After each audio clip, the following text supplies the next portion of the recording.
Maybe I am Jupiter, our failed star. Maybe. Maybe I do careen around some center point. But maybe that's not such a bad thing. Maybe failing was the beginning of my life. Because we can't all be stars.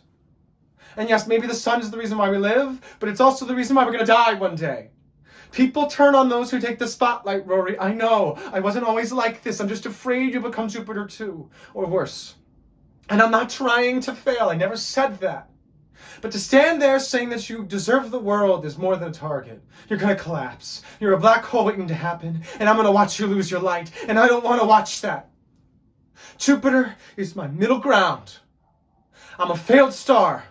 But at least I'm bathed in light.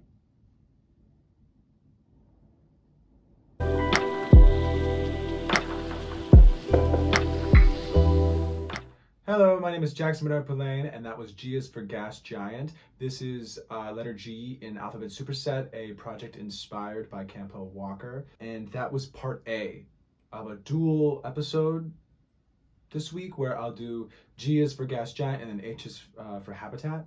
And it'll be part A and part B. The word this week was gas giant. How does it fit into the monologue you just watched? Well, first, Jupiter is a gas giant. That's the definition. Upon researching what gas giant meant, I found that the Jupiter and the sun are made of the same chemical composition, just the sun became bright and exploded, whereas Jupiter became cold and has like a cold surface, but has all the same particles like it has the same general makeup inside in terms of metals. I also found out that Jupiter was the first planet to ever orbit the sun in the atmosphere in the galaxy, and that Jupiter is the Roman name for the Greek god Zeus. The idea that Jupiter and the sun are two big, massive figures in the solar system, and that Jupiter, otherwise known as Bo, and the sun, otherwise known as Aurora, are kind of debating on whether or not which position is the best. Do you want to be in the limelight? Do you want to be in the center of the universe? Or do you want to be circling around the sun and be balanced?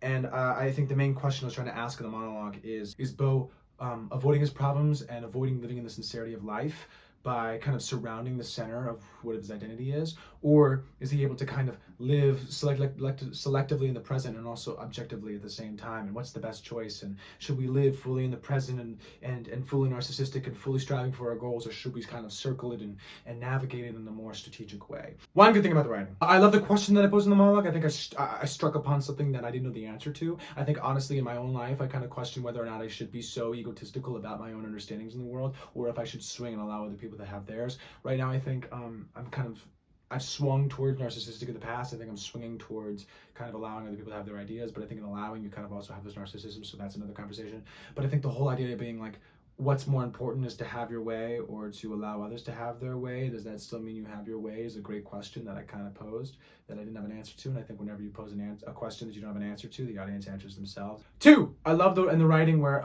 there's several beats that just kind of jump out of nowhere, and they kind of tell you that there was something going on in the previous conversation that he's referring to.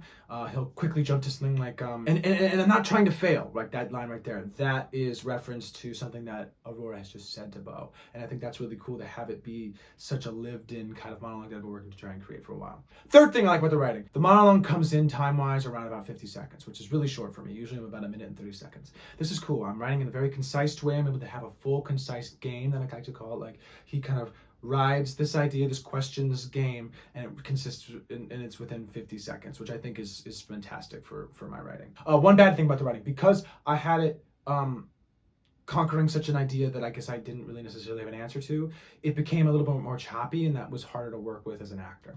3 good things about the writing. 1, I enjoy the sincerity of the character. I feel like Bo is talking from a place of pain, from a place of emotion.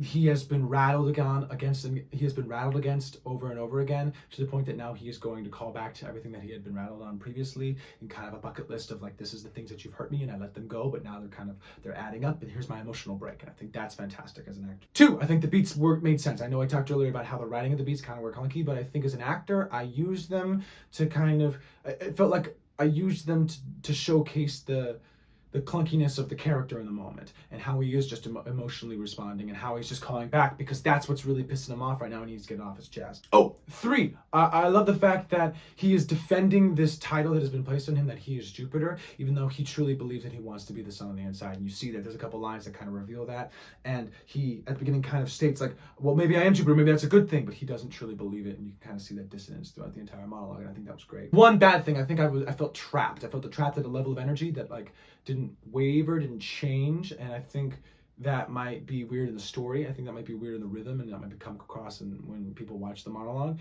But I think I was able to accomplish a lot more.